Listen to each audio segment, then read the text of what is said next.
At the end of the day, we may have to rely on more stringent social restrictions, but I'm very hopeful that we won't see that, we won't get there. Alpha, Beta, Gamma, Delta, and now Omicron.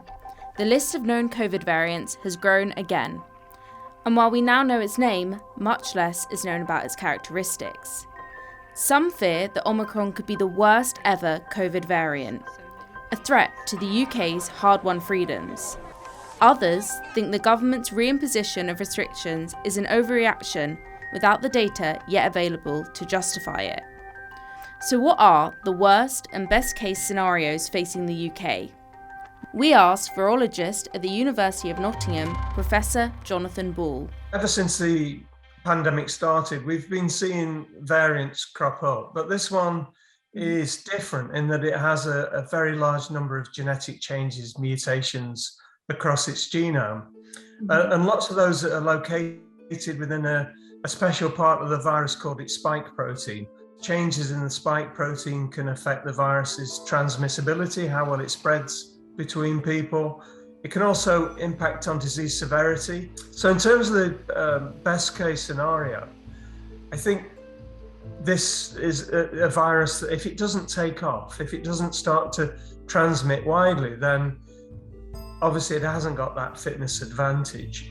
Even if it does start to take off, it will be really important to understand whether or not the vaccines are continuing to protect. And I think the things that are happening at the moment, like encouraging people to get vaccinated if they haven't been, encouraging people to have that booster, opening up the booster to more people, all of that will help slow the spread down, but also protect people from serious disease. So in an ideal world, we won't have this virus taking off, but if it does, the vaccines will still give us protection.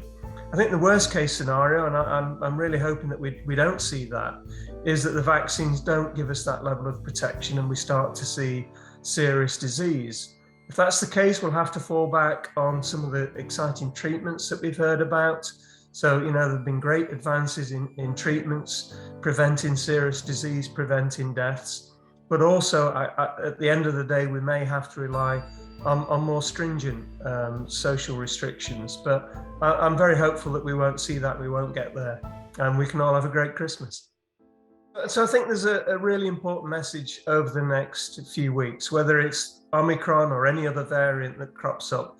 I think people have to remember that our immunity wanes, and whether that's immunity through vaccination or if it's immunity through a past infection, it will dwindle over time. And the best way to bolster that up, to get that increase, is if you've never been vaccinated before, to go and get the vaccines. And if you've had a vaccine before, then if you're eligible, to go and get the booster.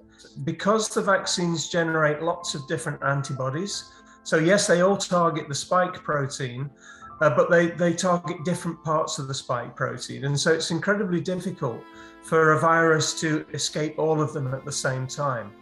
And I think the other thing that we need to remember as well is that most of the vaccines, and especially the ones that are being used in the UK, also generate what we call T cells. So that these are cells in your body that boost immunity, but some of them also are able to circulate in your body looking for viral infected cells and then destroying them. With all of the antibodies, with all of the T cells, we would hope that some of the immunity will remain, if not most of it. Vaccines still are an important weapon against not just this variant, but any other variant that might crop up in the future.